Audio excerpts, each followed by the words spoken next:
After the massive storms we've had through here on the mid-north coast with the flooding, we found that we had some leaking into our van. On inspection, it's coming through the skylight above the bed. I think I've seen a few other people state they're having the same problem. So first sunny day, as you can see in the background.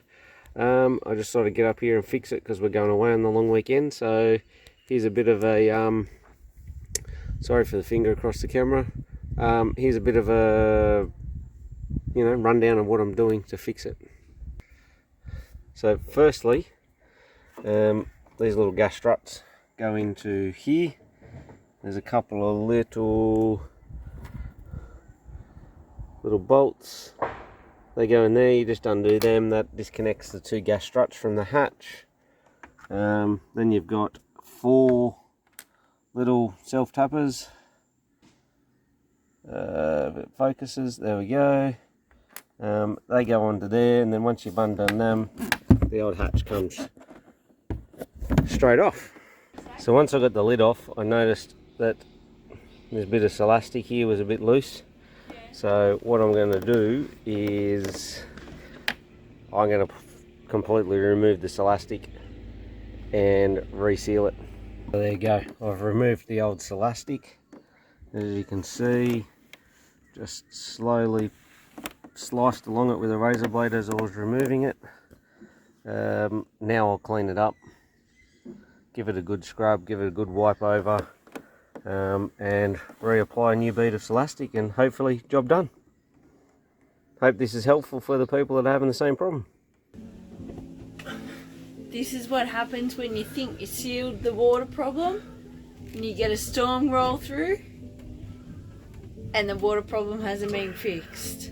I'm just showing you where it all started. So it was just one single drip coming out of this corner, and not a lot of water, but it was enough to wet the bed and be a nuisance. So after it rained and we discovered that it still wasn't fixed, Corey ended up working out how to pull this whole section out, and he went round and once you get this off, you'll find all little screw points, and he went round all of those. Notice they were all a little bit loose, tighten them up.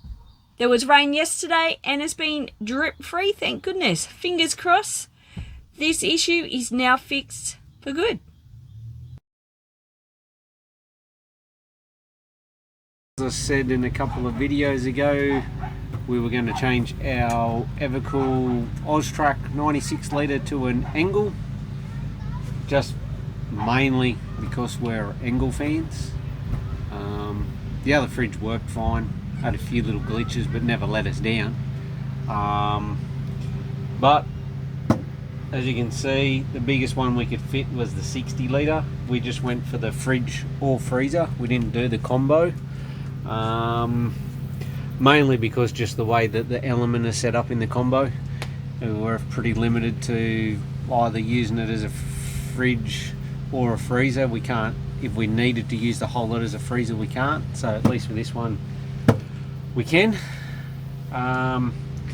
Obviously this is the first trip away with it. So far absolutely wrapped. Biggest difference we could see was the old Austrac 96 litre would be pulling 7 to 8 amps when the motors would kick in.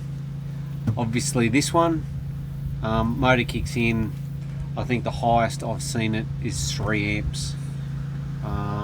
So yeah, it's exactly what we wanted. It's got the digital control on the back, it's got the safety cut out for the batteries.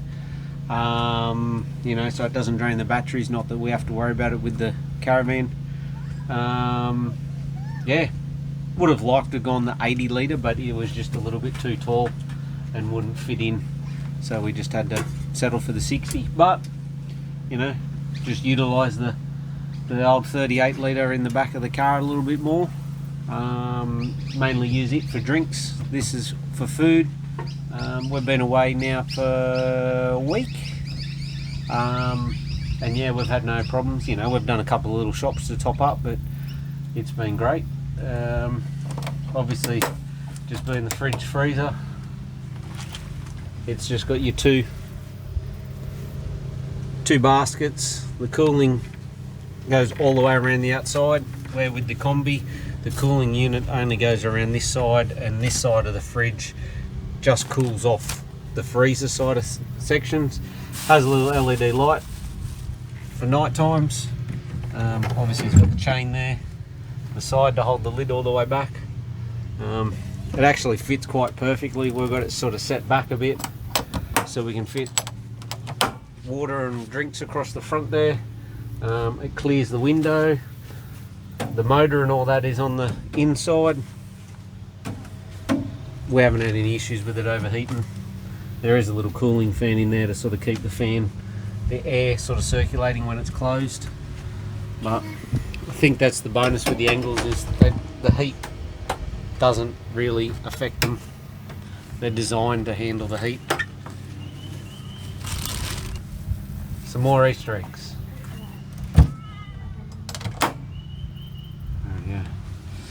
Yeah, so that's it for the mods so far. I know I said that we were going to have a fox wing, the two, what is it, the Super Peg Super 6 or whatever they call it. Unfortunately we couldn't have it here in time for this trip, so that hasn't been done. Oh yeah, I've still got mods to do on the car, but obviously with the floods and stuff that we've had in our area, I've been a bit preoccupied. We had a fair bit of water come through our work, so yeah, I've had other things on my mind, so I haven't had a chance to do that, but that will be upcoming. I have all the parts there to do the first mod on the cruiser. It may be done when we get home. Might have a few days spare before I go back to work, so I might crack in and get them done. Other than that, loving the purchase. We're nearly getting there with the setup. It's nearly spot on. We just got to keep tinkering away, keep spending bits of money. Yeah, obviously the next big purchase will be the awning.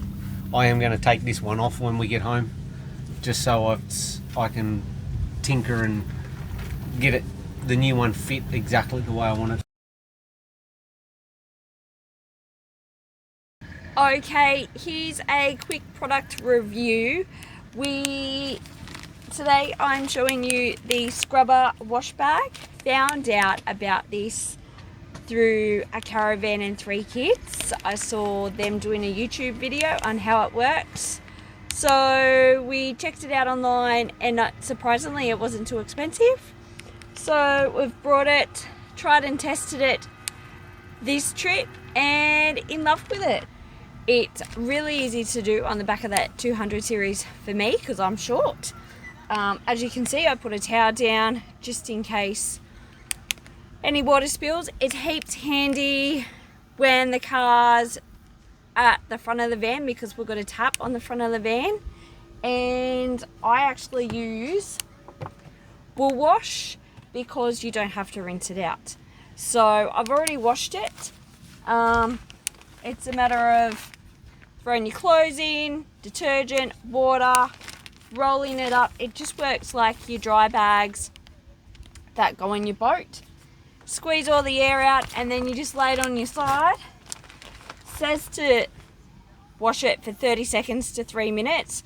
So I've got a Fitbit. I just set the timer on that for 3 minutes, and off I go, rubbing it, rotating it until my watch goes off.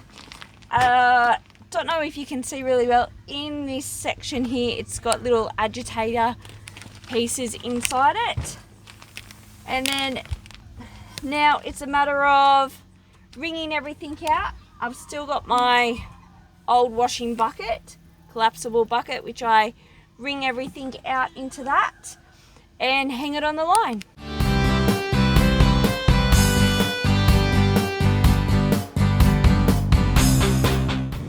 Don't forget to, if you like these videos, hit the like button, subscribe, and if there's any questions that you want answered, or if there's anything you would like me to review, yeah, just put them down below in the questions and we'll answer them.